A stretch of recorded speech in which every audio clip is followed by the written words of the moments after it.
Have you ever woken up after what should have been a full night of sleep and you wake up and you feel mentally clear? And then other days you can wake up and your brain still feels foggy. I've heard this from new clients. They tell me, I slept all night last night, 7 or 8 hours. I still feel like I'm moving slower today and focusing is harder. So the question becomes, if the body slept long enough, why does the brain still feel exhausted? And a big part of this answer has to do with a stage of sleep we call REM sleep. REM stands for rapid eye movement. It's also a band from the 90s. And this stage of sleep is strongly connected to how your brain restores itself overnight. During REM sleep, the brain actually becomes very active. In some ways, brain activity during REM sleep can look surprisingly similar to waking brain activity, but your body remains almost completely still during this stage when several important things are happening. Your brain is beginning to consolidate memories from your day. Emotional experiences can also be processed. Learning becomes integrated into long-term memory, and your brain starts forming connections between ideas and exchanges you had during the day. And that's one reason why REM sleep is linked to creativity and problem solving. You might think of REM sleep as this overnight organization process for your brain. Your brain is sorting information and deciding what to keep and what to discard. Another interesting detail when REM sleep happens during the night is that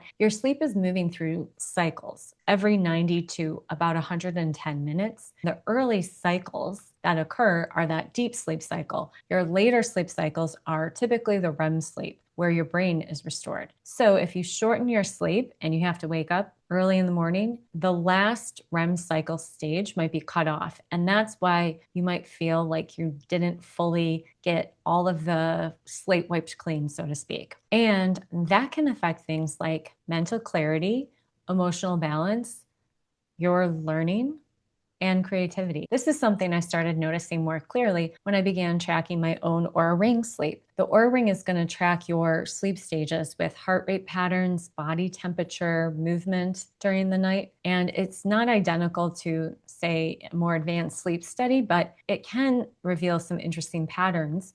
And what I noticed personally is that sometimes I slept roughly the same amount of hours on one night and I got a lower sleep score than another night. So when I drilled down into the data, the difference was how much REM sleep I got and how much deep sleep I got. The REM cycle, if I got less than 90 minutes, I felt a little bit slower the next day and that I wasn't as creative. If I got more REM sleep, I had a lot of creativity the next day and my emotional resilience felt pretty good. That observation made me start paying closer attention to how my sleep stages are distributed, not just how long I slept.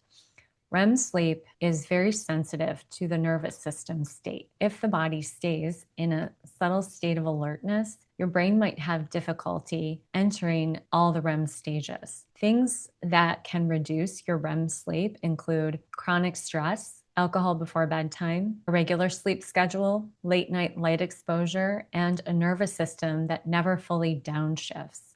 Because REM sleep depends heavily on parasympathetic nervous system activity, the body needs to feel safe enough to let go of alertness. And if your system stays slightly braced throughout the day, REM sleep can become shorter at night. So if you wake up feeling mentally foggy, the issue could be that you slept too little. And sometimes your brain just didn't have a chance to enter REM sleep multiple times or for enough cycles during that evening. Your sleep is going to have these layers in it. And again, deep sleep is going to restore your body. REM sleep is going to restore your brain. And when those stages occur in a rhythm, your body and brain wake up feeling clearer and more refreshed, because when deep sleep happens and REM sleep happens, and they're both over 90 minutes a night, your sleep will become dramatically more restorative. Give the video a thumbs up if you like this and hit subscribe. I'd love to have you around. I'll be making some new videos on ways that you can enhance these REM and deep sleep cycles. Thank you so much for being here.